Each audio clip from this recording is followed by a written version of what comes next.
Hello everyone. So today I'm going to be talking to you about Revlon's Colorstay Mineral Mousse Foundation.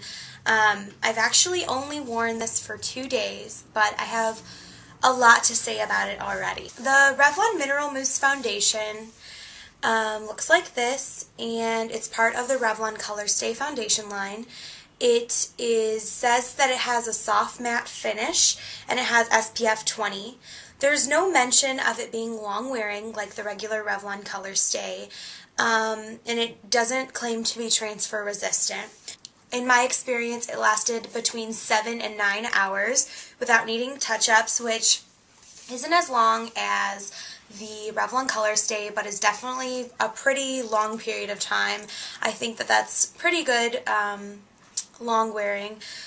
In other reviews I had read that this product is just not very blendable and that it's really hard to use because if you have dry skin, the mousse consistency of the product is going to accentuate the dry patches, and I was sort of aware of that going in, so I tried to compensate for that by using a moisturizer before and using a primer.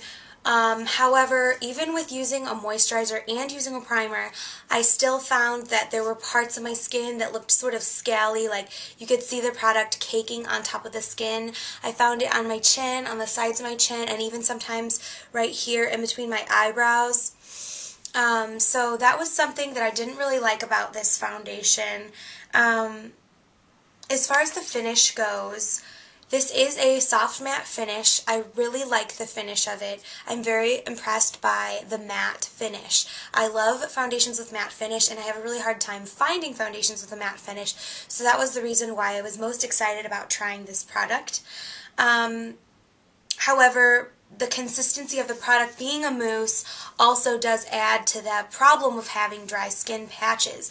So here's what the applicator looks like. I'll show you the consistency. When you squeeze this out, it is a very dense formula. It stands right up, but you would think that it would be thick. It is not thick. It is, I would say, light to medium coverage. When I use this on my cheeks, I can still see any kind of blemishes or freckles that I have coming through, which normally wouldn't bother me because I have pretty good skin, but lately I've been getting some breakouts, and I just felt like, I kind of wanted something that I could layer to cover up my imperfections. I would not suggest layering this product. I really think it will start looking cakey. You have to be really careful because it has that really matte finish. You just apply one really thin layer. Another thing I noticed about the consistency of this product is I had to use a lot more of this than I have to with a normal liquid foundation like the Colorstay, like the Photo Ready. Usually with the Colorstay or the Photo Ready, one little dab of it is enough for at least half my face. And with this product, I felt like I had to just keep putting more on my hand, more on my hand. And so that was a little annoying. Also, this isn't very creamy, so it is not very easy to blend. I used my Clinique foundation brush with it, and the moussey texture of the product sort of just got stuck in the bristles of my brush. It was almost just like my brush was just soaking up the product, and none of it was actually on my skin. Overall, though, I know I'm highlighting a lot of the more problematic or troublesome things about this foundation. I'm sad because I do like the finish. I like the way it looks. I like that it's matte. I like that it controls my oil really well. So I can't decide, if I want to keep it, if I want to return it. This is very similar to the Colorstay, where it dries very quickly. So you have to work in small areas of the face, like apply a little bit and, blend it, and then add a little bit more, blend it, add a little bit more, blend it. You can't take this and dot it all over your face and then blend. It will just dry and it will not blend. The packaging, I like the packaging. It's matte black and it has a little indicator window to show you what the color looks like. I'm color light, and I wear beige 200 in the Colorstay, or no, 200 nude in the Colorstay. So if you know, just to give you an idea of that. I thought that the color selection was really easy to follow. You know, it kind of just was like fair, fairly light, light, lightly medium, medium, medium dark, you know. So you could, if you kind of know where you're at in the color spectrum, you can pretty much pick your color really easily. So I found that really nice and really easy. As far as the price goes, I think this was $13.99 from Walgreens. I didn't get it on sale, and I didn't get it with a BOGO sale, so perhaps that adds to my frustration. If I had got it for maybe $6 or $7, I probably wouldn't be complaining so much about it, but because it was $13.99, I just kind of felt like I'd rather just save the $14 and not have to worry about it. Okay, so lastly, I wanted to talk about breakouts and itching.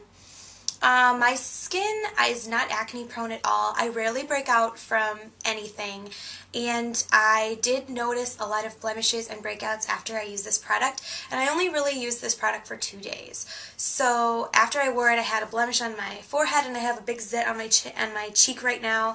So to me, that was kind of really annoying because I don't like to use products that break me out, because to me, it's just not worth it. You know, it takes a week or even 2 weeks to get rid of the zit once it pops up. So for someone that, like me, who does not break out, like, I would just warn you against using this, because my skin is not sensitive at all, and I still broke out from using this. And the smell of it smells sort of like the regular Colorstay, has that kind of chemical smell to it. Which I don't really like that too much either. So just to recap what I've gone over with this product, it's a soft natural matte, or not natural matte, it's a soft matte finish, it's a powdery finish. You don't need to set this with a powder, which I like. I like that about that. That's probably my favorite part about this. Absorbs oil really well, it's pretty long wearing, and it looks really good on my skin. However, it did make me itch, and it did make me break out. It was a bit expensive, and it was hard to blend, and it dried very quickly, and you had to use a lot of this product. Another thing I wanted to add was it is not good to use on your under eyes. I used this on my under eyes, which I usually do with all my foundations. I don't really have under eye circles, so I usually just put my foundation under my eyes, thinking that that would be enough coverage. And I don't really need coverage because I don't have dark circles, but I put this under my eye, and then I was sitting in a lecture at college, and I just kept feeling under my eye, and it was like crusty. Like it had settled into the creases under my eye, and it was crusty. And that to me just really grossed me out, because I have never used a product that has made my under eyes crusty before. So that was another thing I didn't really like about this. And it also settled into my pores, and it kind of made my chin look really scally right here. It just really accentuated all my pores on my chin. So overall, I would say I really don't recommend this product. I think that the effect of the matte finish could be achieved by using a powder over a regular kind of natural finish foundation. Or I would probably prefer just using a powder foundation if I wanted a powdery matte finish. To me, going through all the extra effort of having to blend this, having to prime, having to moisturize heavily before using it, it just doesn't seem worth it. And with a $13.99 price tag, I just feel like it was a mistake. So I just wanted to tell you guys my experience with this product. I read reviews on Makeup Alley, and I think it was like 40% of people said that they would buy it again. Got like 3 out of 5 stars, or maybe even 2 out of 5. I should have been warned. I should have known better. I wanted to give it a try because I do like Colorstay products. I do like matte finish. I liked the packaging. And I just keep continuously trying the whole mousse thing, like thinking that it's going to work out better for me. But, yeah. So those are my thoughts on the Colorstay Mineral Mousse Foundation. If you have any other questions or comments, feel free to message me or leave me a comment below.